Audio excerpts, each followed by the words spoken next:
Hey, what's going on, guys? Daniel from ModBody here. This is like take 4. I'm super excited in this video to show you guys this project. It is actually custom Nintendo Switch buttons that were completely Resin 3D printed and modeled by me in Fusion 360. The reason why I'm super excited is because this channel used to be all about video games, video game hacking and modding. That's what I started off doing. And I lost interest in it after quite a few years and when I got into 3D printing, but there's still a part of me that very much so likes video game hacking and modding, and although I'm not nearly as heavily involved anymore, there are still quite a few projects on my list that never ends that I would really like to do using 3D printers. So today we're going to take a look at how I was able to 3D print out some custom buttons for the Nintendo Switch. So hope you guys will enjoy this video.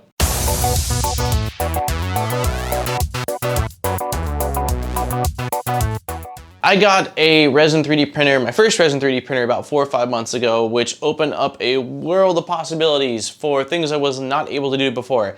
I love standard FDM 3D printing. I think it is awesome. It is still definitely the primary form of 3D printing that I will be using, but for something like custom Nintendo Switch buttons, you just can't do this with an FDM printer. I mean, if you were to print out these little buttons, you'd have to sand them down a lot, and some of the little impressions on the back of these buttons that you can't see that are internal, they're really tough and really small to fabricate. And if you were 3D printing them, I would think that you would not be able to get the layers exactly right, and you'd run into issues with cooling and things like that.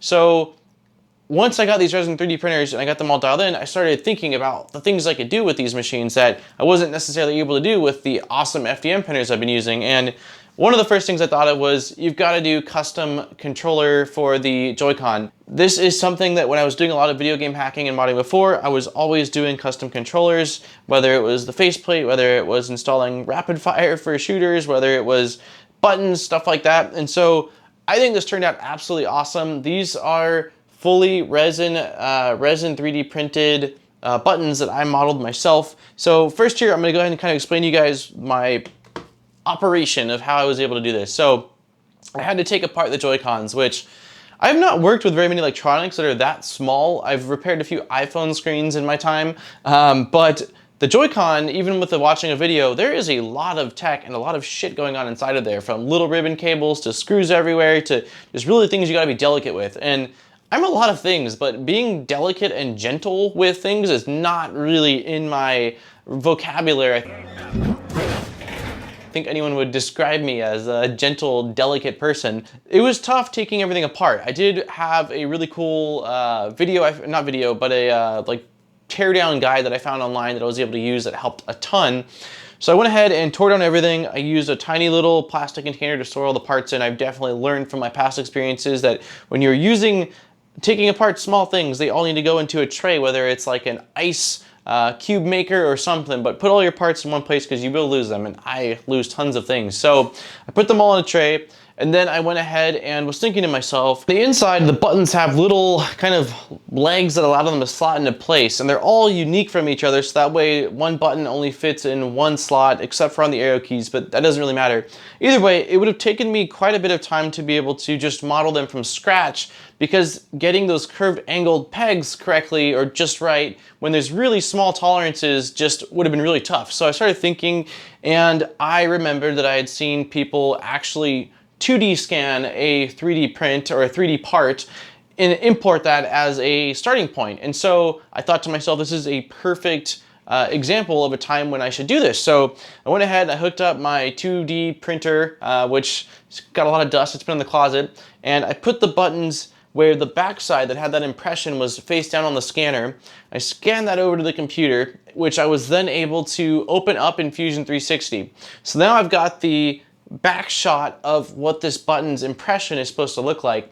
So then I took my digital calipers and I measured the button with them, the real button that I had, and that told me how wide the buttons were. So then in Fusion, I was able to actually click on one side of the button, click on the other side of the button, and tell Fusion 360 how big of an area or how wide that is supposed to be. And by entering in that value, it actually scales that picture to the actual size it's supposed to be in real life, not in digital space. And so that was really awesome because that got rid of a lot of guesswork and also allowed me to know that what I was sketching off of was true to size. Because when you're doing a lot of 3D modeling, especially when I'm doing things from scratch, they look huge on the computer, and then you go and print them out, and if you hadn't built them to a scale, they can be really small or really huge. So getting that right away was really important. And so once I did that, I basically just traced the back side of the impression, which I then extruded, so that gave me how the back impression was supposed to be of the button. And then I simply used the calipers again to measure what the actual button portion width was supposed to be and extruded that. And pretty much what I did was rinse and repeat that 1, 2, 3, 4, 5, 6, 7, 8 times for the various buttons that were on there, and it turned out awesome. I was a little bit worried because when I zoomed in on the scans, it got a little blurry around the edges, but because I was dealing with such a zoomed in photo, even if my sketch or my tolerances were slightly off, it didn't seem to matter because all the buttons I printed out fit perfectly in the slots on the Nintendo Switch, and I think turned out absolutely freaking awesome. I printed these out with, this is just standard, this is standard Elegoo transparent red resin on the Elegoo Mars. My game plan long term probably is going to be to revisit this project and actually get, it's down the road, I hit something. Down the road, one of my projects that I want to do is get into casting, like resin casting primarily. So I plan on getting a little de-vacuum chamber or vacuum chamber, as well as some silicone, and casting these buttons into actual resin, so that way I can do various colors and add dyes and things like that. So I think I'll revisit this project at one point, but for now, I think these turned out absolutely awesome. I'm super stoked to use this machine for something that, again, I wasn't able to do prior to having this resin, I call it SLA or DLP, but it's actually an LCD-based resin printer. So yeah, I think it turned out awesome. I thought it was a really cool use case for me using the 2D scanner. I thought it was clever. I know I didn't come up with that, but again, in the moment, it's all about, kind of in my opinion, when you're making something, using a little bit of creativity and things you know and things you've learned to be able to, you know, get to the final goal of what you're trying to achieve. And I think these turned out absolutely bitchin'.